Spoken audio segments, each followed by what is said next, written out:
गत रविवार के बाद आज की साखी है। जहर चिमी दे रूपिया अमी सींचे 100 बार, कबीर खलक ना तजे जामे जौन विचार। जमीन में जहर का वृक्ष लगा दीजिए और उसके पश्चात अमृत से उसे 100 बार भी सींचिए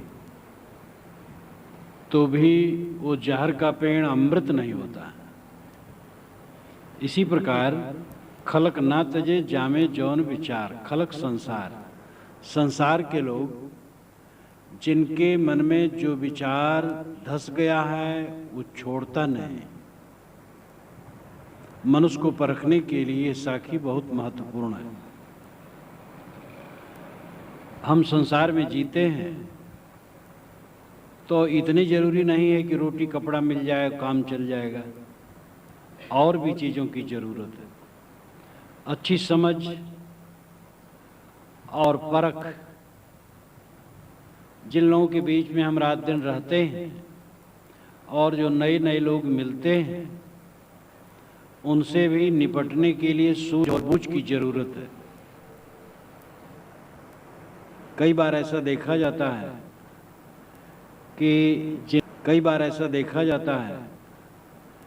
कि जिनमें गंदे विचार होते हैं वे प्राय छोड़ नहीं पाते, वैसे के वैसे बने रहते हैं।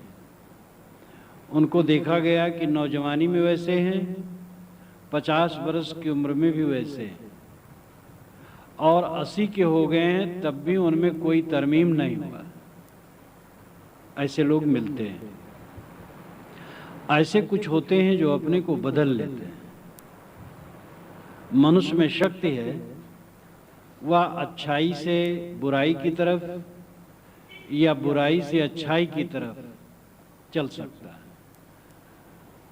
अच्छाई से बुराई की तरफ चलना तो बड़ा सहज है, लेकिन बुराई से अच्छाई की तरफ चलना, इसमें मेहनत है। दोनों तरफ चलने के लिए मनुष्य में स्वतंत्रता है।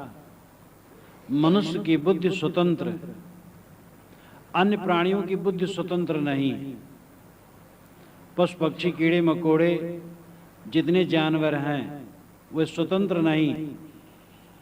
उनकी बुद्धि प्रकृति के नियमों से बंधी और इसीलिए उनमें कोई ज़्यादा अत्याचार नहीं।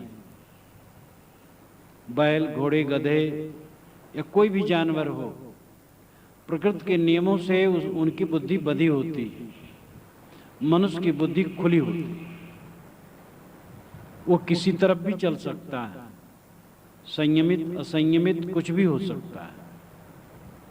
मनुष्य में संभावनाएं ज़्यादा हैं, इसलिए बुरे लोग भी अच्छे होते हैं।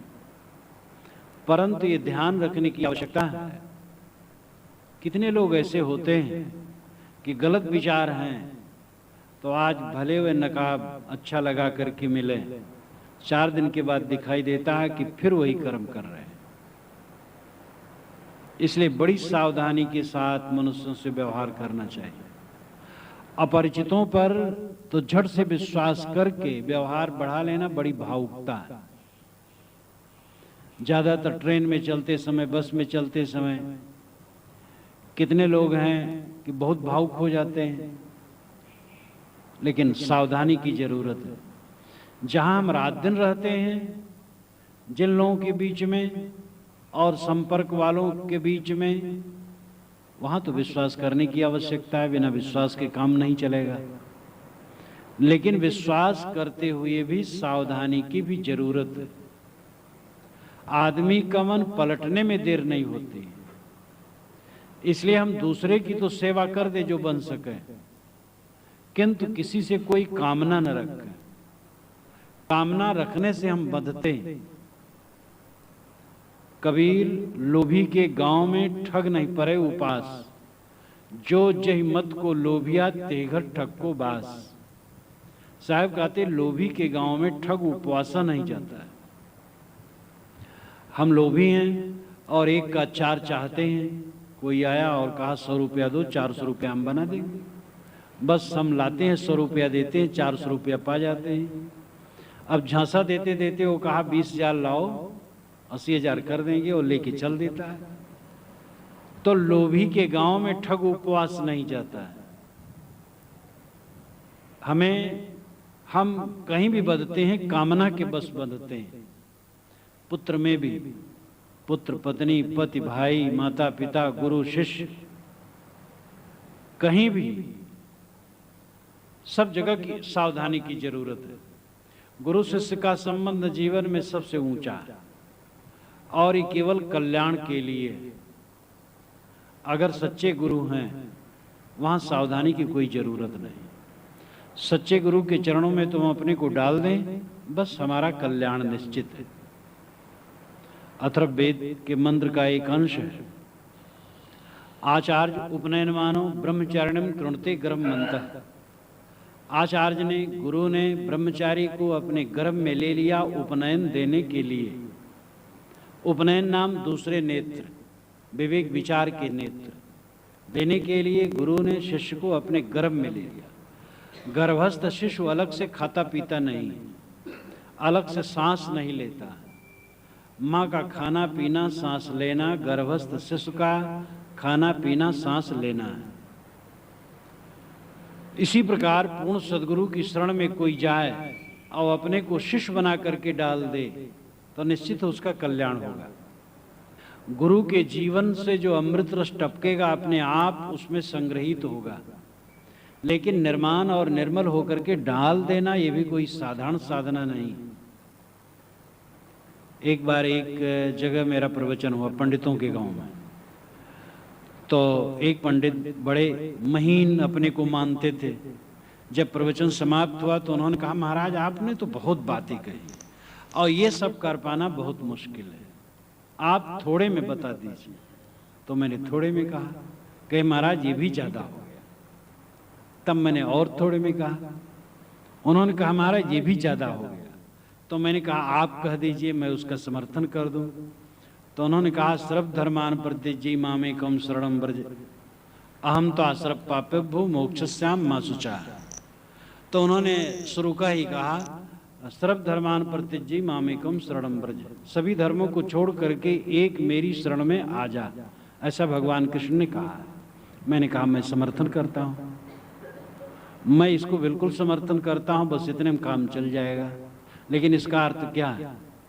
सभी धर्मों को छोड़कर, सभी स्वभावों को छोड़कर, आंख रूप में ललचाती, कान शब्द में, नाक गंध में, जीव रस में, त्वचा स्पर्श में, मन विलासी संकल्पों विकल्पों में, ये सब से लौटा करके माम शरणं व्रज। श्री कृष्ण जी गुरु, अर्जुन शिष्य, गुरु की शरणों में चले जा। और अंतः आध्यात्मिक अर्थ है माम, मेरे अपने आत्मा की शरण में आ जा। इंद्रियों के सारे स्वभावों को छोड़ करके स्वरूप स्थित हो जा। कि महाराज फिर कठिन हो गया। मैंने कहा कायरों के लिए सब कठिन है, वीरों के लिए कुछ कठिन नहीं। कोई किसान ये नहीं पूछता है ऐसी विधा बता दीजिए जिससे खेत में फसल पैदा हो जाए, कुछ करना न पड़े। कोई नहीं पूछता, सब जानते हैं गोड़ना, जोतना, खाद पानी डालना, सारा काम करना पड़ेगा। व्यापार की बात ऐसे है, कोई भी बात सबके लिए सब जानते हैं करना पड़ेगा। मोक्ष के लिए चाहते हैं चुटकी बजाते काम हो जाए। तो ये अपने आप को धोखा देना है। बंधन है हमारे मन का राग, मोक्ष है उसको तोड़ देना। हमने बंधन बनाया है, हमें उसको तोड़ना पड़ेगा। और तोड़ने में मेहनत है, लेकिन मेहनत से जो घबराए वो कायर है। और मेहनत से घबराने वाला अपने उद्देश्य को नहीं समझता। तो संसार में देखा जाता है कि स्वभावों की बड़ी प्रबलता होती है। अपने स्वजनों से भी आशावान न हो। गुरु का प्रसंग तो बहुत अलग है। गुरु अगर पूर्ण है तो अपने को छोड़ दो उसके चरणों में, लेकिन पूर्ण गुरु की रहनी का पता हो तब, नहीं तो सभी को अपने को पूर्ण कहते हैं। बाकी हर जगह सावधानी की जरूरत है। जो बहुत निकट से निकट और प्रियतम है उससे भी हम आशा न रखें। आशा न रखेंगे तो ठीक रहेंगे, आशा करेंगे तो हमें थपेड़े लगेंगे। हम दूसरे का हित चिंतन करें और सेवा कर दें, लेकिन दूसरे से कुछ न चाहें तो निश्चित है हम कभी धोखा नहीं खाएंगे, और जहां हम चाहे वहीं हमें धोखा मिलेंगे।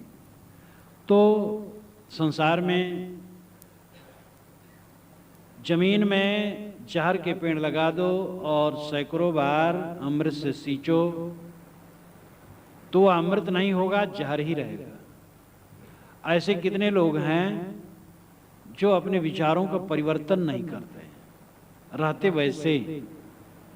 इसलिए उपदेष्टा को भी पागल नहीं होना चाहिए। हम दुनिया को सुधार देंगे, दुनिया को कोई सुधार नहीं पाया। आंशिक सुधार सब समय हुआ है और होगा।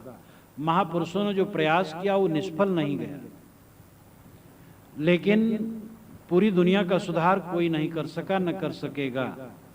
अपना सुधार पूरा करना चाहिए, फिर दूसरे के लिए भी श्रम करना चाहिए। जिनकी इच्छा होगी वो सुधरेंगे। हजारों खिज्र पैदा कर चुकी है नस्ल आदम ने, ये सब तस्लीम, लेकिन आदमी अब तक भटकता है। आदम की नस्ल ने हजारों उपदेष्टा पैदा कर दिए, ये स्वीकार है, लेकिन आदमी आज भी भटक रहे हैं। तो जो कोई ग्रहण ही नहीं करेगा तो कैसे कल्याण होगा। साहब सावधानी के लिए बताते हैं, सावधान रहो मनुष्यों से, अपने को कहीं बेचो मत। हम क्या चाहते हैं, हमारी कोई सेवा कर दे, सम्मान कर दे, हमें अच्छा कह दे, हमें कोई चीज दे दे, बस वहां हम अपने आप को बेच देंगे। और यही हमारी सबसे बड़ी गुलामी है। जो निष्काम नहीं हो सकता है वो संसार में अपने आप को बचा नहीं सकता है, अपने आप को निर्बंध और सुखी नहीं कर सकता है। धौ की डाही लाकड़ी वो भी करे पुकार, अब जो जाए लोहार घर डाहे दूजी बार। धौ की डाही लाकड़ी, मैंने बीजक की टीका जब प्रथम बार की और 1969 में उसका प्रथम संस्करण छपा, तो धौ की डाही लाकड़ी, मैंने धौ माना धौंक करके जो लकड़ी का कोयला बनाया जाता है, और कहीं शब्दकोश इत्यादि में कुछ न मिला। जब पुस्तक प्रकाशित हो गया और मैं कार्यक्रम में गया, मुरैना में था, वहाँ से चलने के समय था, मुझे ट्रेन पकड़ना था। गृहपति से कहा भाई भोजन जल्दी होना चाहिए। कहे साहब धौ की लकड़ी से भोजन बन रहा है, देरी तो होगी। मैंने कहा धौ की लकड़ी क्या? कहे साहब धौ नाम की एक लकड़ी, एक पेड़ होता धौ, तो उसका कोयला ज्यादा बनता है। हमारे पास लकड़ी वही है और उसी से भोजन बन रहा है, उस सुलगती है, देर तो होगी। मैंने तुरंत डायरी में लिखा कि ये कबीर साहब की बात का यहाँ पता लगा। कई बार कबीर साहब की बातों को हम समझ नहीं पाते हैं तो हम कहते हैं उन्होंने ही ऐसे लिख दिया होगा। एक दो पंडित काशी के, एक पंक्ति का अर्थ इतना गड़बड़ाया है उन्होंने, तो मैंने दोनों को रजिस्ट्री पत्र भेजा। उन्होंने स्वीकारा कि हमारी गलती है। वो कबीर साहब की ही गलती मानते थे, लिखे थे कबीर साहब ने, कबीर बिना समझे इसको ऐसा कह दिया। तब जब मैंने बताया तो दोनों ने क्षमा मांगी और कहा अगले संस्करण में हम सुधारेंगे। तो धौ की डाही लाकड़ी, धौ नाम की लकड़ी होती है जिसको सुलगा करके कोयला बनाया जाता है। वो पुकारती कि मुझे लोहार से बचा लो। ये कोयला बनाने वाले ने तो मुझे सुलगा डाला, अब लोहार से बचा लो, नहीं तो डाहे दूजी बार वो फिर से जलाएगा और मुझे राख ही कर देगा। ये अन्योक्ति अलंकार में कही हुई बात है। मानो मुमुक्षु पुकारता है सत्संग में कि हे सदगुरु, धौ की डाही लाकड़ी के समान हम अनाद काल से भटकते और सुलगते रहे, अब हमें बचा लो। अज्ञान रूपी लोहार के हाथ में हम न जाएं, नहीं तो फिर जलाएगा। आदमी निरंतर संतापित रहता है और जितना अज्ञान में पड़ता और संतापित होता है। धन दौलत सम्मान पद प्रतिष्ठा परिवार, ये हमें संताप से बचा नहीं सकते, क्योंकि अज्ञान और अविद्या जो हमारे अंदर का महाकोढ़ है, उसके निवृत्त हुए बिना हमें परम शांति नहीं मिल सकती। भटका हुआ आदमी समझता है कि ऐश्वर्य से संपन्न हो जाने पर परमानंद की प्राप्ति होती है। जब वह किसी अफसर को देखता और जवान भी है वो, और अपनी निजी कार में चलता है, अच्छे बंगले में रहता है, और उसके यहाँ जाओ तो संतरी से बात कहो, तब कहीं कहने सुनने पर उस अफसर के दर्शन होते और बात को छू पाती है, और नहीं भी हो पाती है, तो लोग सोचते हैं इसी अवस्था को हम पा जाए तो क्या पूछना। लेकिन उसी अफसर से जाकर के पूछो तो देखेगा कि अंदर अंदर खाली है। और संसार के समस्त ऐश्वर्यों की एक कथा है, एक दो ऐश्वर्य की नहीं। स्वामी लोग हजारों द्वारा जो पूजे जाते हैं, जिनके चरणों में संपत्ति चढ़ती है, सम्मान और आदर जिन्हें मिलता है, वह भी उन चीजों से संतुष्ट नहीं हो सकते। जब तक हृदय का अज्ञान, हृदय की अविद्या न मिटेगी, तब तक आदमी में निर्भयता आ ही नहीं सकती। हमारे सुख का आलंबन जो कुछ है वो क्षणिक है, शरीर क्षणिक है, संतान क्षणिक है, धन क्षणिक है, सम्मान क्षणिक है, पद क्षणिक है, सब कुछ क्षणिक है। इन क्षणिक चीजों पर ही हमारा मन अवलंबित है, इसलिए हरदम भयभीत है, पीड़ित है। और ऐसी स्थिति में संताप कैसे दूर हो सकता है? जब हमारे मन का अज्ञान जाए कि ये सब तो मेला, एक सपना, और इस सपने में हमारा कर्तव्य है कि हम दूसरे के साथ सहयोग की भावना रखें, दूसरे की सेवा जो बन सके कर दें, और दूसरों से कुछ पाने की इच्छा न रखें। इस दुनिया में सुखी रहने, मुक्त होने का तरीका यही है कि जो बन सके हम दूसरे के लिए कुछ कर दें और दूसरे से कुछ चाहें ना। अगर ये समझ और ये अभ्यास हमारे में दृढ़ हो जाए तो निश्चित है हमारे इसी जीवन में मोक्ष फलित होगा। मोक्ष का मतलब है मन का बिल्कुल निर्मल रहना, किसी समय विवश न होना, और कामना के बस हम विवश होते हैं। मंगमो भलो न बाप सो जो विधि राखे टेक। कहावत है कि बाप से भी मांगना अच्छा नहीं है अगर विधि टेक रखें तो। निष्कामता परम सुख है। इसलिए उपनिषद में कहा गया है कि एक नौजवान हो जो बहुत सुंदर हो और उसके सारे अंग बलिष्ठ और पुष्ट हो, और बहुत बड़ा विद्वान हो, मेधावी हो, और दुनिया के समस्त ऐश्वर्य उसी के लिए हो, तो एक मानुष आनंद है। और ऐसे 100 मानुष आनंद इकट्ठा किया जाए तो एक देव आनंद है। ऐसे 100 देव आनंद इकट्ठा किया जाए तो यह खूब लंबा कहा गया है। लेकिन ये सारा आनंद एक तरफ रखा जाए और निष्काम अवस्था का आनंद एक तरफ, तो निष्काम अवस्था के समान कोई आनंद नहीं। अब ये आनंद लोग समझ लेते तो साधु के लिए, हम तो गृहस्थ हैं, लेकिन गृहस्थ भी दुख नहीं चाहते हैं। गृहस्थ विरक्त तो एक श्रेणी है। जो कल्याणार्थी हैं, चाहे गृहस्थ हों चाहे विरक्त हों, उसी पथ के पथिक हैं। वेश दो है, मर्यादाएं दो हैं, श्रेणियां दो हैं, स्थान दो हैं, लेकिन उसी तरफ सब गतिशील हैं। भोजन करते हैं तो सबको दाल भात रोटी सब्जी उसी की जरूरत पड़ती है। साधु रोटी सब्जी खाएं और गृहस्थ खाएं हम तो साधु नहीं हैं, हम घास खाएंगे, कैसे बनेगा? उनको भी रोटी सब्जी खाना है। इसलिए साधन भी वही और दूसरा नहीं है। अभ्यास बनाओ इच्छा जीतने का। पत्नी से भी इच्छा न रखो, पति से भी इच्छा न रखो, पुत्र से भी इच्छा न रखो, उसकी सेवा कर दो, उसकी इच्छा पूर्ति के लिए कुछ प्रयास कर दो। दूसरे के लिए कर दो, अपने लिए न चाहो। देखो कितना आनंद आएगा और कितना मन अपना स्वतंत्र होगा, कितना कल्याणमय होगा।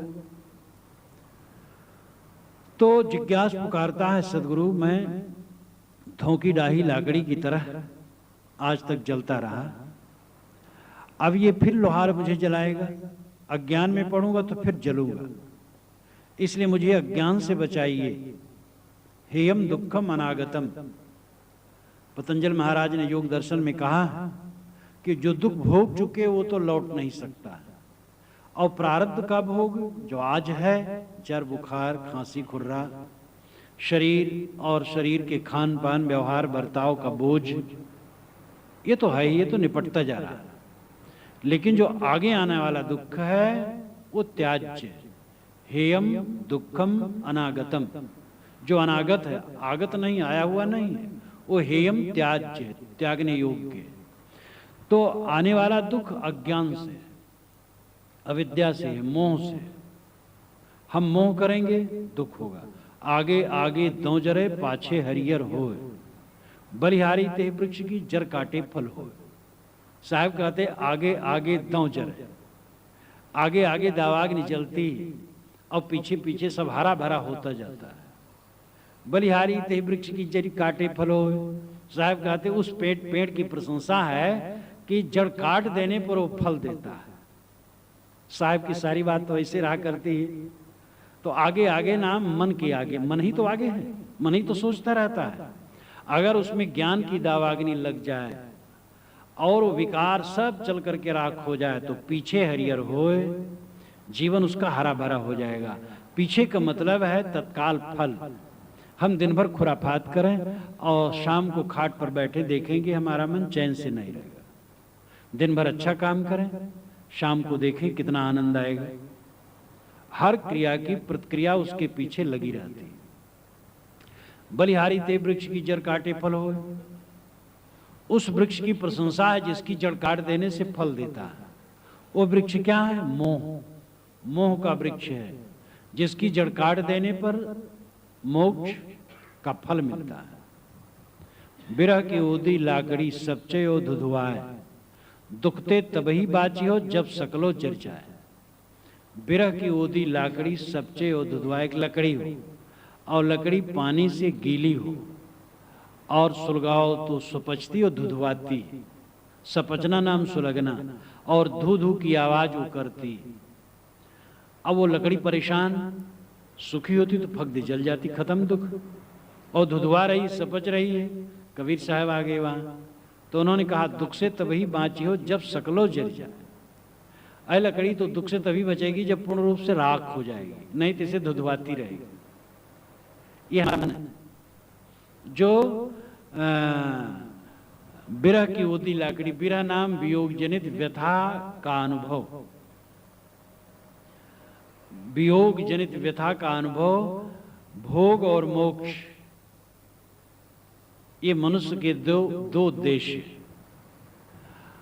और अज्ञान से हम भोग को उद्देश्य मानते हैं, ज्ञान से मोक्ष को, और दोनों को हम समझते हैं कहीं अलग है। भोग पदार्थ बाहर है। अगर हमारा भोग पदार्थ बाहर है तो हमें शाश्वत शांति नहीं मिलेगी, और सारे विषय बाहर होते हैं, और इसीलिए इंसान को शाश्वत शांति नहीं मिलती। मैंने अभी कहा था कि हमारे सुख का आलंबन प्राणी पदार्थ है, सुख का सहारा प्राणी पदार्थ है, और इसीलिए हम सब समय संतापित हैं, क्योंकि प्राणी हमारे अनुकूल नहीं है। पत्नी कहा नहीं मानती, हम महसूस करते हैं ऐसा, क्योंकि पहले हमारा मन ही इतना खराब और अहंकारी है कि हम समझते हैं पत्नी का दोष है। लड़के को हम मानते हो आज्ञाकारी है, क्योंकि हम अपने आप को ही नहीं सुलझा पाते हैं। पिता के लिए हमारे मन में कसक रहती है कि क्योंकि अपने मन को हम सुलझा के नहीं रखते हैं। अगले आदमी के प्रति जो हमारे मन में शिकायत रहती है, उसका अर्थ यही रहता है कि हमने अपने मन को न ठीक से समझा है और न उसको व्यवस्थित किया है। जो अपने मन को ठीक कर लेगा उसके चित्त में शिकायत नाम की चीज नहीं रह जाएगी। पड़ोसी से अगर शिकायत है तो उसमें त्रुटि हमारी ही है। हमें अपने को ऐसा बनाना होगा, शिकायत न रहे। दूसरे की शिकायत करके बेड़ा पार हो नहीं सकता, अपने को सुधार करके बेड़ा पार होगा। हम समझते हैं दूसरे ने दुख दिया, दूसरा हमें दुख दे नहीं सकता है। किसी की हस्ती नहीं जो हमें दुख दे दे। अगर हम समझदार हैं, अगर हम कायदे से रहते हैं तो कोई दुख दे नहीं सकता। गाली दे दे तो क्या दुख होगा? गाली देगा तो गाली देने वाला दुखी है। गाली इंसान तभी देता है जब दुखी होता है। वो दुखी है, मैं क्यों दुखी हूं? मैं अगर दुखी हुआ तो मैं पशु हूं। पशु को कोई हाँकता है तो पशु चलता है, जिधर हाँको उधर चले। हमें उसने हाँक दिया गाली देकर, हम भी दुखी हो गए। दूसरा कोई दुख नहीं दे सकता अगर हम दुखी न हो तो, और दुखी तब नहीं होगी जब समझ अच्छी होगी। विरह मतलब वियोग जनित व्यथा का अनुभव।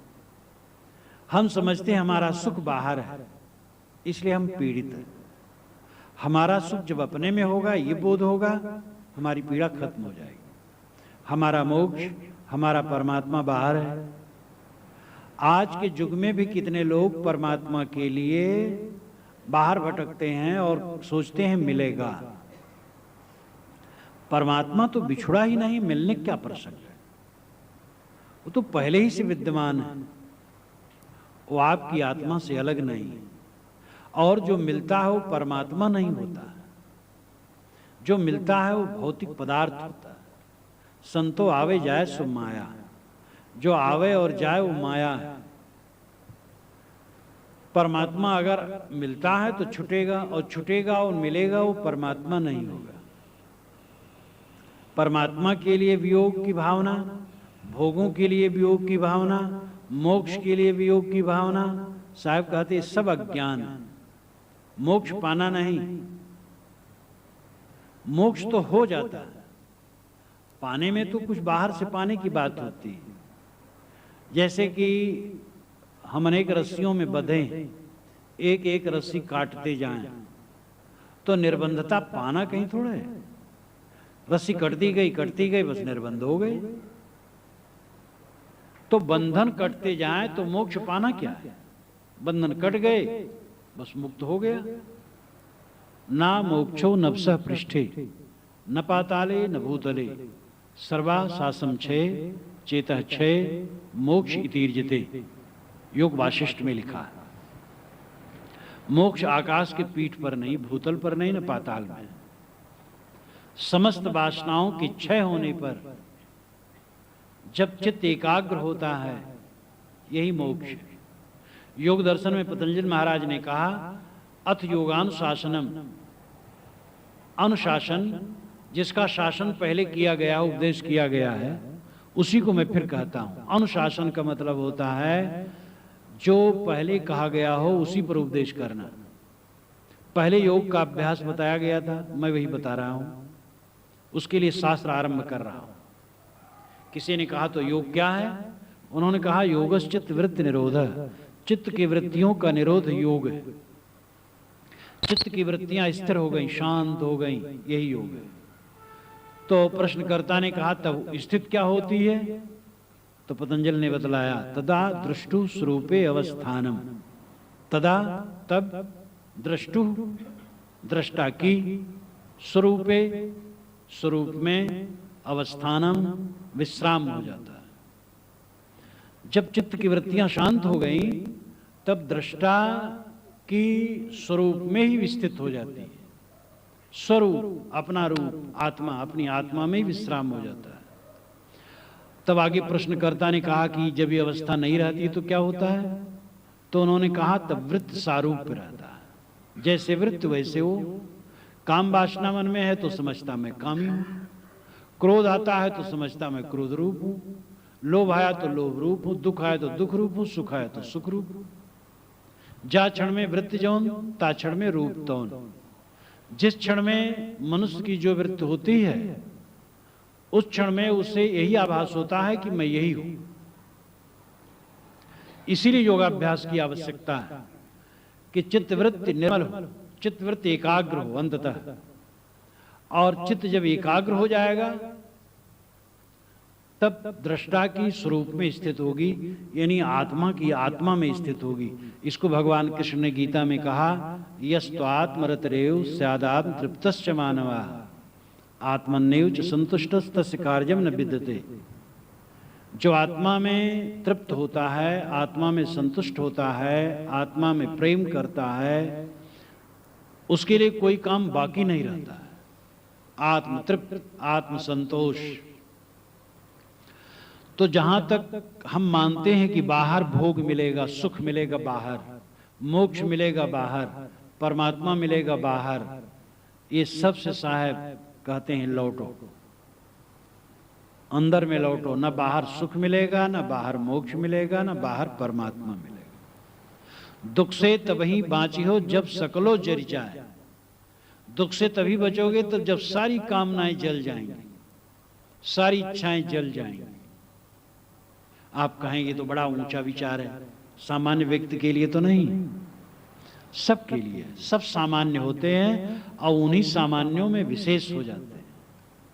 कम से कम अपने लक्ष्य को समझें और लक्ष्य पर चलने के लिए एक डग दो डग रखें।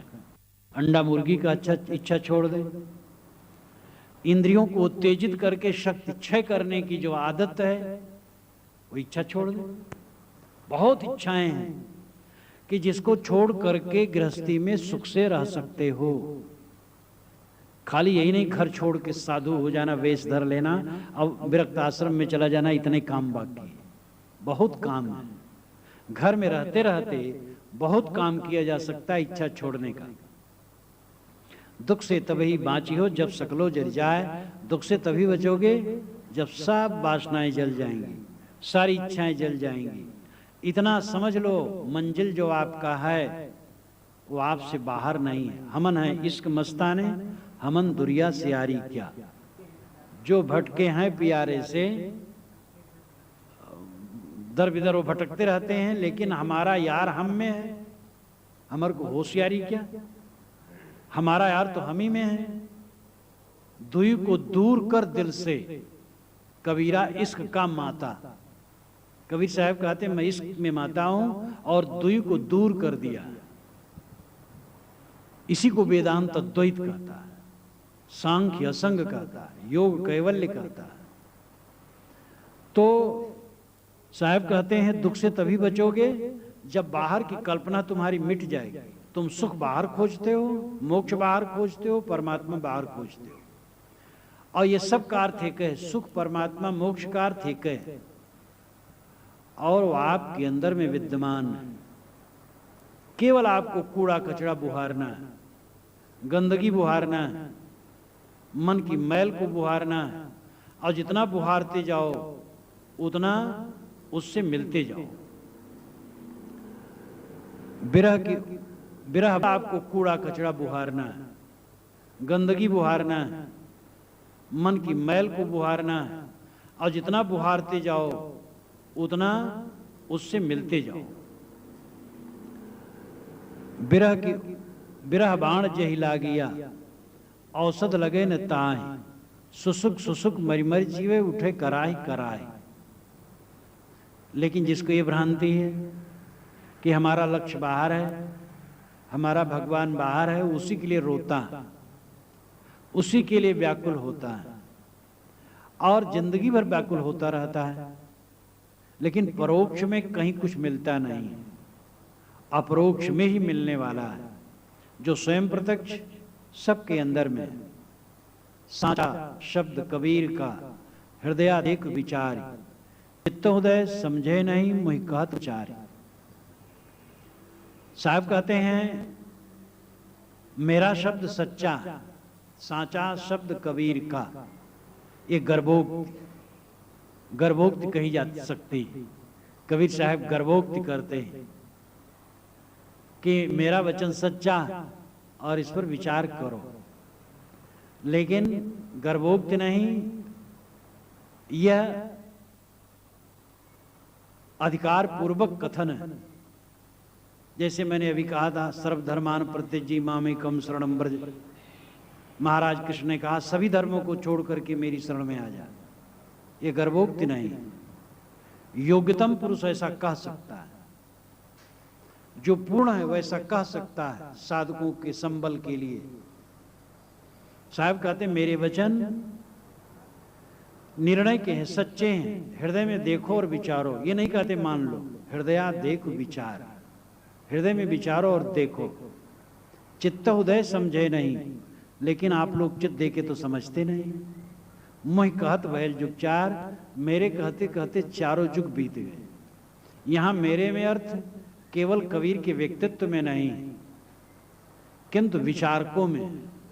विचारक विवेकवान सदा से कहते आए, अनाद काल के जगत में संत पुरुष सब समय हुए।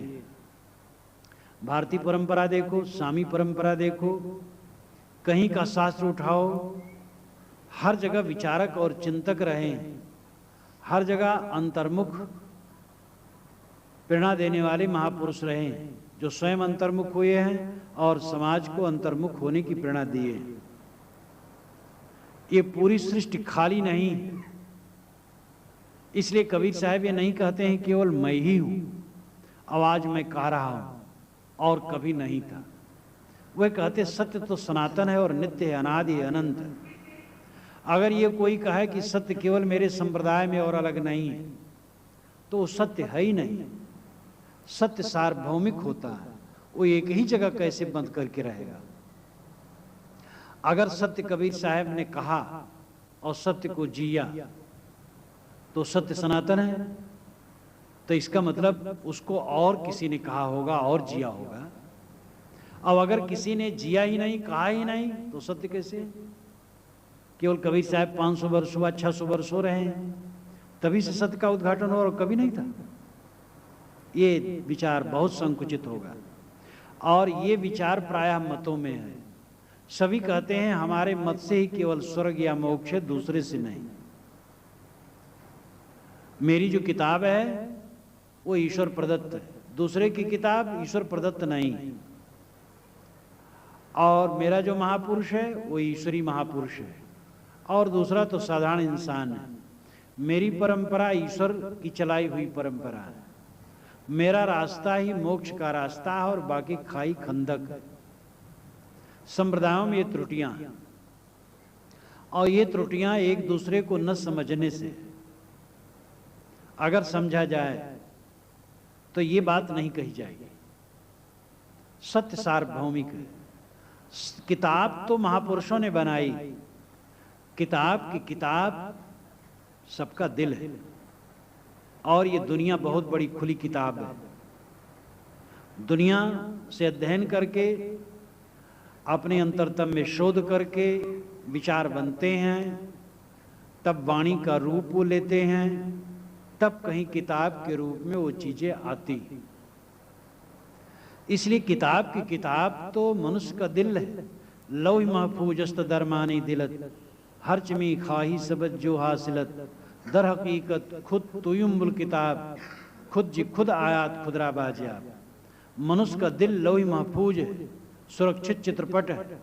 हर काबिल चीज इंसान को अपने दिल से निकालना चाहिए, और कुरान की आयतों को भी अपने दिल से निकालना चाहिए।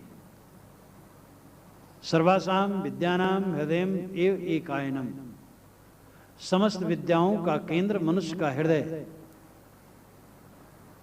बृहदारण्यकोपनिषद में कहा गया कि नगाड़े से निकली हुई आवाज को कोई पकड़ नहीं सकता, लेकिन बजाने वाले को और नगाड़े को पकड़ लिया जाए तो आवाज मानो पकड़ी हुई है। बंसी, तुरही और बाजों से निकली हुई आवाज को कोई पकड़ नहीं सकता है, लेकिन उन बाजों को और बजाने वालों को कोई पकड़ ले तो मानो आवाज पकड़ी हुई है। इसी प्रकार वेद शास्त्र समस्त विद्याएं मनुष्य की आत्मा से निकली है। जो आत्मा को पकड़ लेता है, सारा ज्ञान विज्ञान पकड़ा हुआ है। जो आत्मा को पहचान लिया, अपने को पहचान लिया, तो सारे ज्ञान का ज्ञान उसमें आ जाता है। और इसीलिए अंतर्मुख संतों ने जो कहा है, कितने बड़े बड़े पंडित हुए, लेकिन न वो स्थिति में जी सके, न वैसी बात कह सके। और जो संत हुए वो पंडित प्रायः नहीं हुए, लेकिन उस स्थिति को जिए और उस स्थिति को कहे। इसलिए बाह्य ज्ञान तो शास्त्र संबलित है, ठीक है, लेकिन जो आंतरिक ज्ञान है, आध्यात्मिक ज्ञान है, वो साधना का विषय है। तो साहब कहते हैं कि सब समय में महापुरुष हुए हैं और गुरु हुए हैं, विवेकी हुए हैं, रास्ता बताए हैं, लेकिन हम रास्ता पर चलते नहीं, सुनते। एक तो ज्ञान की चर्चा ही बहुत दुर्लभ है, कुछ कथा कीर्तन भी दुर्लभ, वो भी दुर्लभ है, लेकिन कथा कीर्तन बहुतायत होती रहती है।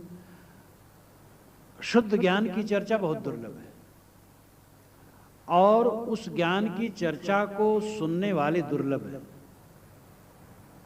और जितने लोग सुन लेते हैं उनमें मनन करने वाले दुर्लभ है, और जो मनन करते हैं उनमें आचरण करने वाले दुर्लभ है। और अंत में आचरण से ही जीवन बदलेगा। और सुनना तो आरंभ ही है, उसको छोड़ के काम नहीं हो सकता है। इसीलिए श्रवण, मनन, निध्यासन और साक्षात्कार, ये 4 क्रम बताए गए हैं साधना के। सुनना, मनन करना, निधिध्यासन करना, अपने में उसका अध्यासन करना, और साक्षात्कार यानी अनुभूति, तब होती है अनुभूति। तो साहब कहते हैं कि सब समय में विवेकवान संत पुरुष हुए हैं और रास्ता बताए हैं, लेकिन हमें चाहिए कि रास्ते पर चलें। जो तू सांचा बाणिया सांची हाट लगाओ, अंदर झाड़ू दे के कूड़ा दूर बहाओ। साहब कहते अगर तुम सच्चे व्यापारी हो तो सच्चा बाजार लगाओ, अंदर में झाड़ू दे करके कूड़ा दूर फेंक दो। कितने तो दुकानदार हैं, आसपास में थूका रहता है, कचरा रहता, बुहारते भी नहीं। दुकानदार को चाहिए दुकान सुबह ये अच्छी तरह से साफ कर ले, और सामान को कायदे से लगाएं, और माल जैसे है वैसे दाम ले। अव्वल माल है तो अव्वल दाम ले, दोयम माल है तो दोयम दाम ले, बता दें दोयम माल है। और जो उनका मुनाफा है उचित वो ले, धोखा कभी किसी को न दें। हम दूसरे को धोखा दे करके कुछ पैसे पा सकते हैं, लेकिन उससे हमारी आत्मा छल जाती है, और कभी विश्राम हमारी आत्मा को नहीं मिल सकता है। इसलिए हम दूसरे को ठगे न। कबीर आप ठगाइए और न ठगिए कोई, आप ठगा सुख उपजे और ठगे दुख हो। साहब कहते अपने को ठगा देना तो कोई हर्ज नहीं, वैसे अपने भी न ठगाओ। ये नहीं साहब कहते कि ठगाओ अपने को, मतलब है संजोग पड़ जाए तुम ठगा गए तो चिंता न करो, तुम्हारी कोई चीज ले ली और क्या किया। लेकिन दूसरे को अगर ठगे तो आपकी आत्मा मलिन हो गई।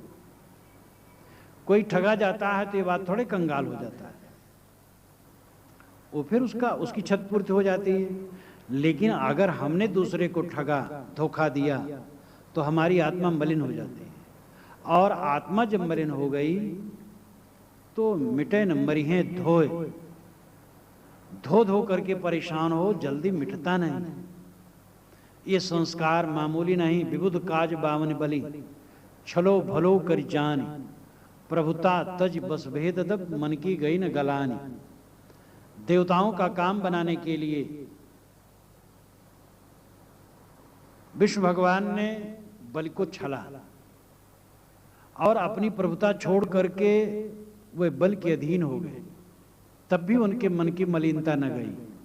बारंबार उनको कचोट होती रही कि मैंने गलत काम किया, एक निरपराध को छला। विष्णु भगवान को भी कर्म विधान ने क्षमा नहीं किया, क्योंकि कर्म विधान कोई सचैतन्य व्यक्ति नहीं है, वो एक नियम है। जैसे हमसे कोई गलती काम हो जाए किसी के प्रति, उसके मैं पैरे पड़ूं, वो क्षमा कर दे, ये हो सकता है। लेकिन जो विधान है वो क्षमा नहीं करना जानता है।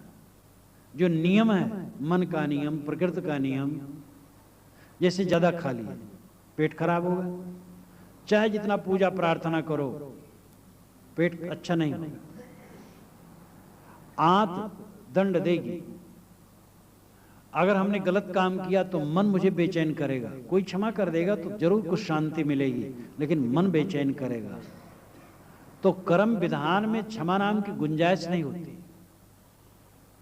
और क्षमा वही होती है कि जब वो रास्ता बदल दे, गलत काम करना छोड़ दे। गलत काम भी करते हैं, क्षमा भी मांगते हैं, धोखा देना चाहते हैं, और इसीलिए लोग क्षमा करवाने की चेष्टा में पड़े हैं। और इसी शास्त्रों में बहुत लिख डाला गया है, इतना पाप किए हो कोई बात नहीं, दिन भर के पाप दिन के गायत्री जप से कट जाता है, और रात का पाप रात्र की गायत्री जप से कट जाता है। गायत्री की महिमा बहुत बढ़ाई गई, और इतना पाप कटने को बताया गया कि हद। जब राम की महिमा बढ़ी, राम नाम की, तो उसमें कहा गया, सतनाम की महिमा बढ़ी, उसमें कहा गया। दोष एक का नहीं है, दोष तो मनुष्य का है। न गायत्री का दोष है, न राम नाम का दोष है, और न सतनाम का दोष। दोष मनुष्य का है कि जो उसका सही उपयोग नहीं करता है, उसमें अति महिमा करके अपने को धोखा देता है और समाज को धोखा देता है। सच्चे व्यापारी बनो, जो काम करो ईमानदारी से करो, पब्लिक को धोखा न दो। जो उचित मुनाफा है वो लो। मिलावटबाजी, बेईमानी बहुत गलत है। यहां साहब आध्यात्मिक बाजार लगाने की बात करते। जो तू सांचा बाणिया सांची हाट लगाओ। तुम भक्त हो, संत हो, साधक हो, धार्मिक हो, तो धर्म ज्ञान भक्ति का व्यापार करते हो तो सच्चा बाजार लगाओ, सच्ची दुकान लगाओ, यानी सौदा सच्चा करो। वस्तु के लिए हम मानो शक्कर खरीदने के लिए बयाना दिए, और फिर जब लादने गए तो नमक लादे, तो कोई समझदारी नहीं। साई दीनो खाड़ को खारी बुझे गंवार, साहब ने कहा। साई दीनो खाड़ को, साई नाम बयाना, ग्रामीण भाषा में अवध की तरफ साई बयाना को कहते हैं, इधर भी शायद कहते हो। साई दीनो खाड़ को, शक्कर लादने के लिए तो बयाना दिया, और वो मूर्ख जब लादने गया तो नमक लाद दिया। हम कल्याण के लिए तो गुरुओं के पास जाके बयाना देते हैं, और वहां से भ्रांति लाद लेते हैं। और कितने गुरु ऐसे हैं जो भ्रांति का ही उपदेश करते रहते हैं। तो ये सौदा जांच परख करके करो, हर चीज विवेक से समझने की चेष्टा करो, कारण कारज की व्यवस्था पर ध्यान दो, विश्व के शाश्वत नियमों पर ध्यान दो। विश्व के शाश्वत नियम क्या? नियमों का उल्लंघन कोई नहीं कर सकता है। नियमों को पहचानो और नियमों के अनुसार चलो। नियमों के अनुसार आचरण करोगे कोई तकलीफ नहीं होगी, और नियमों का उल्लंघन करोगे तो ये बाहर का टंट घंट कुछ काम नहीं करेगा। लहसुन प्याज खाए और गंगम नहाओ, दुर्गंधित डकार नहीं जा सकते।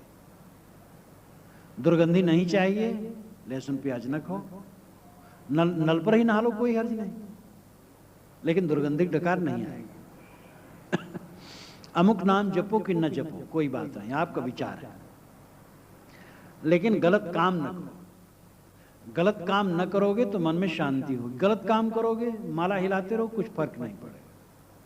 ये चाहे जो करो, कुछ काम नहीं देगा।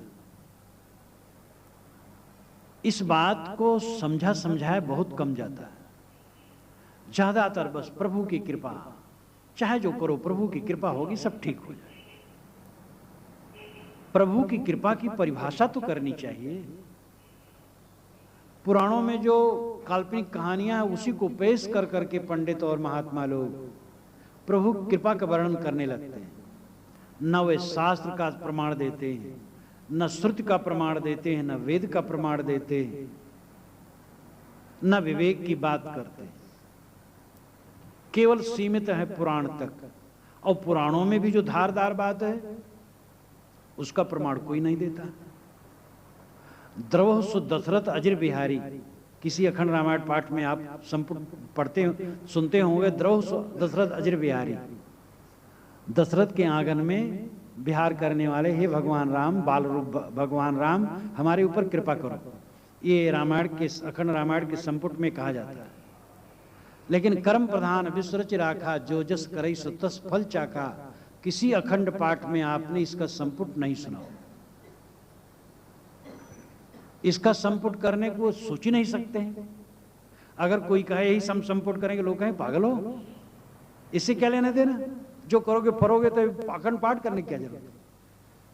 अरे अखंड पाठ तो इसीलिए किया जाता है कि जो कुछ गलत सही किए वो सब ठीक हो, और एकदम भगवान हा हा करके आ जाए हमारे ऊपर और एकदम असर फिर डाल, इसलिए करते हैं।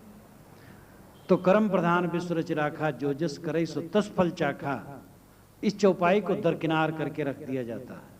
सुखस दुखस न को विदाता, परो ददातीत कुबुद्ध रेशा, स्वयं कृतम स्वयं फलेन युज्यते, शरीर हे निस्तर इत्याकृतम।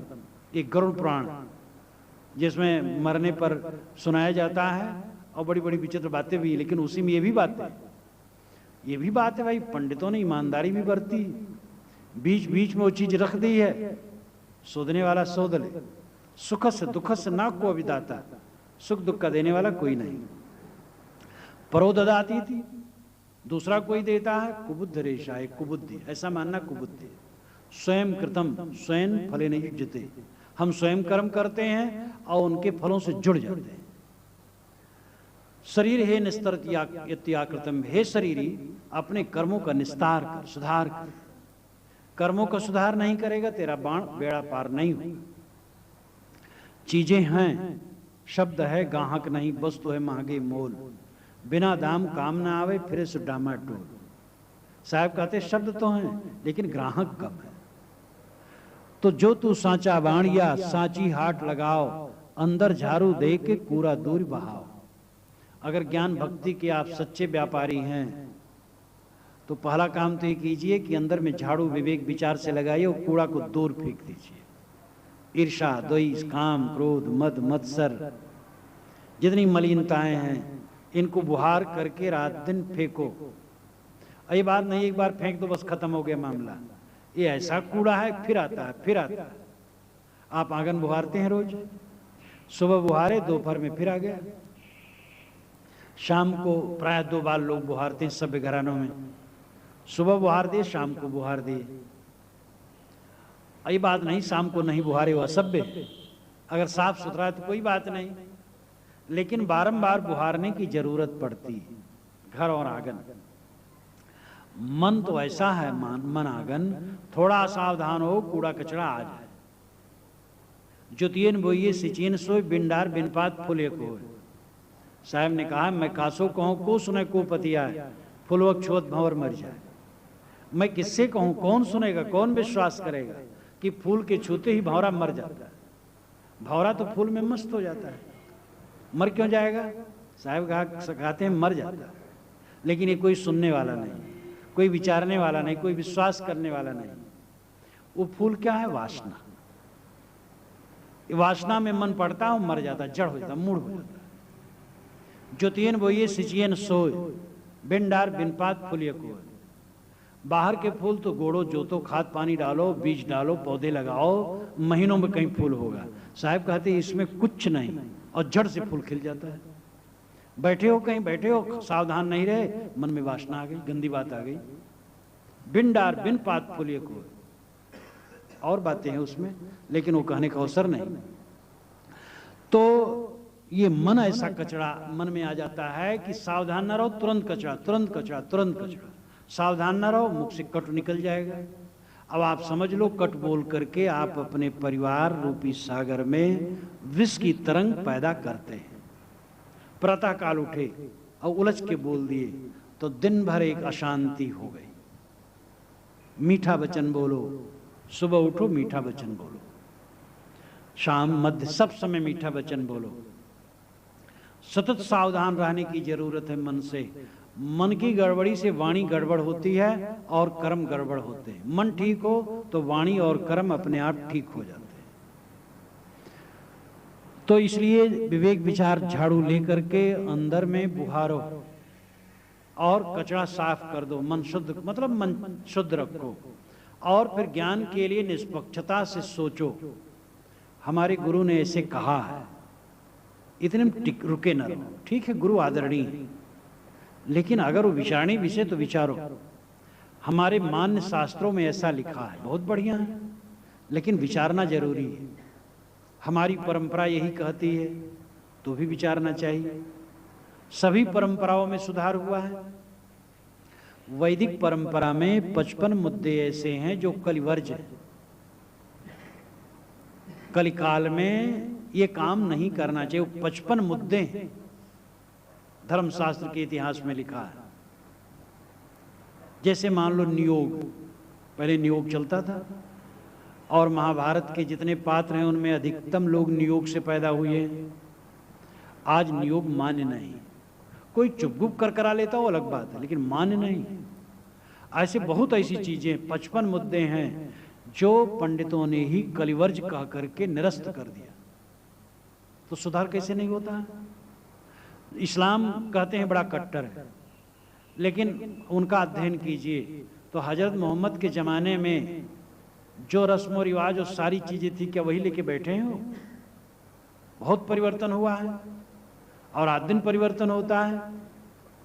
उनमें ज़्यादा जकड़ बनती है तो वहीं के प्रबुद्ध लोग इसकी विरोधी होकर के खड़े हो रहे हैं बारंबार। इसलिए दद्दा देखो बिनसन हारा, जस देखो तस्करो बिचारा। साहब ने कहा, जद्दा अक्षर पर कहा तो कहा सब कुछ बदलने वाला है, इसलिए जैसा देखो विचार करो, पूंछ पकड़ करके बैठे न रहो। तो परंपरा मान्य, शास्त्र मान्य, गुरु मान्य और पोथी मान्य है, सब मान्य है, लेकिन अपना विवेक अमान्य तो नहीं होना चाहिए। अपना ही विवेक को करके तो हम गुरु को, पोथी को, परंपरा को समझेंगे कैसे? इसलिए विवेक को प्रश्रय दो, सद्बुद्धि को प्रश्रय दो। और पूरी दुनिया में हिंदू समाज की ये बहुत बड़ी उच्चता है जो इसने विचारों और बुद्धि को प्रश्रय दिया, और हिंदू समाज को इसी ने मानो जिला करके रखा है। यही न होता तो ये मर गया होता, क्योंकि इसका व्यवहार तो बड़ा कंजूस है। अब थोड़ी उदारता आ रही है। हिंदू समाज का व्यवहार बड़ा कंजूस है। इतना छुआछूत, इतना छोट बड़ा की भावना, इतना मन में नरक बना लिया जाता है कि अमुक खानदान का आदमी चाहे जैसा हो बड़ा है, और अमुक खानदान का आदमी चाहे कितना ही अच्छा हो लेकिन वो निम्न है। और ये मानवता के साथ महापाप है। ये मान लेना कि अमुक जात, रूढ़ जाति और अमुक परंपरा, अमुक वर्ण का व्यक्ति चाहे जितना सद्गुण संपन्न हो लेकिन वो ऊंचा नहीं, कितना बड़ा पाप है। और ये भी पाप है कि अमुक समाज, परिवार और जाति का व्यक्ति चाहे कितना दुर्गुणी हो, अच्छा है, ये उसके पतन का और रास्ता है। ये बातें पूरी दुनिया में, केवल हिंदू दोषी नहीं है, इस्लाम में भी है, ईसाइयत में भी, हर जगह है, लेकिन हिंदुओं में बहुत ज़्यादा, बहुत ज़्यादा, और इसीलिए महादोषजनक हो गया। लेकिन हिंदुओं का जो विचार है जितना उदार, पूरी दुनिया में हिंदू समाज जैसा उदार विचार मिलना असंभव है, कठिन नहीं असंभव है। और इसीलिए यहाँ वैदिक शास्त्र ही, अनेक शास्त्र हैं जो एक दूसरे पर विचार करते हैं और वेदों पर भी टिप्पणी करते हैं। इसलिए साहब कहते तुम विचारवान बनो। कोठी तो है काट की ढिक ढिक दीनी आग, पंडित जर झोली भय साकट उभरे भाग। साहब कहते एक कोठी है, मकान काठ की, और जगह जगह उसमें आग सुलगाई, उसमें पंडित और मूढ़ दोनों हैं। तो मूढ़ तो भाग के बच गए, वो पंडित जल गए। इसका मतलब यह है कि कल्याण प्राप्ति के लिए विद्वता की आवश्यकता नहीं, सरल हृदय की आवश्यकता है। जो सरल हृदय होगा वो तो बच जाएगा, और विद्वान अपने अहंकार में जल जाए। यहाँ पंडित का मतलब कोई रूढ़ ब्राह्मण नहीं, पंडित का मतलब विद्वान। विद्वान अपने विद्या के गर्भ में ही चूर रहे थे, इतना हम शास्त्र पढ़े। एक विद्वान ने कहा कि हम शास्त्रों से मांसाहार सिद्ध कर सकते। एक महात्मा से बात करने आए तो कि महात्मा आप कहते शाकाहारी होना चाहिए, शास्त्रों से हम मांस सिद्ध कर सकते हैं। महात्मा ने कहा गिद्ध तो बिना शास्त्र पढ़े ही सिद्ध कर रहे हैं, खा खा करके। वो बेचारे बहुत लज्जित हुए।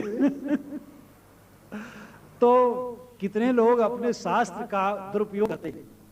तो बहुत पढ़ने वाला पढ़ते पढ़ते वो कहीं का नहीं रह जाता है, दिशा भ्रमित हो जाता है, वो क्या माने क्या ना माने, उसमें समीक्षा की शक्ति खत्म हो जाती है। और एक तो अहंकार कि मैं इतना पढ़ा हूं, अपने दोषों को प्रवचन शक्ति से और बौद्धिक शक्ति से वो ढांकता है। लेकिन सरल हृदय आदमी कल्याण करता है। तो साहब कहते कोठी तो है काठ की, ढिक ढिक दीन्ही आग। ये शरीर काठ की कोठी है और ढिक ढिक इसमें आग है। हर इंद्री में विकार, जगह जगह इसमें विकार के साधन है। और पंडित जल छोरी भय, कितने बड़े बड़े विद्वान इसमें जल जल के राख हो जाते हैं दुर्गुणों में। लेकिन साकर टुपरे भाग मूर्ख आदमी नहीं, अनाड़ी है लेकिन सरल हृदय है तो भाग के बच जाता है। एक अंश में लेना चाहिए, इसका मतलब नहीं कि जितने अनाड़ी हैं सब कल्याण प्राप्त कर लेते हैं और जितने पंडित हैं सब गड़बड़ा जाते हैं। पंडित भी और अनाड़ी भी, दोनों में अनाड़ी रहते हैं और दोनों में उद्धार भी पाते हैं। अर्थ जो उनका भाव है, इसीलिए जितने कथन होते सापेक्ष होते हैं और कथनों पर अच्छी तरह समीक्षा करने पर ही तब कथन अच्छी तरह समझा जा सकता है।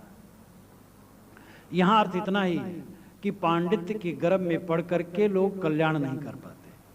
सरल हृदय आदमी संतों की शरण में जाकर, गुरु की शरण में जाकर अपने गुरुदोषों की परख करके सच्चा ज्ञान पा करके कल्याण कर लेता है। और सार इतना ही समझना चाहिए कि कल्याण के लिए पांडित्य की आवश्यकता नहीं, कल्याण के लिए विनम्रता, निष्पक्ष बुद्धि और शोधन क्षमता की जरूरत है। सत्य शोधन की क्षमता तो होनी चाहिए और हर आदमी में है। निष्पक्षता न होने से ही नहीं शोध पाता है। निष्पक्ष चित्त बनो और संतों और गुरुजनों से सीखो, समझो और अपने विवेक की कसौटी पर कसो और फिर निश्चित ही कल्याण होगा।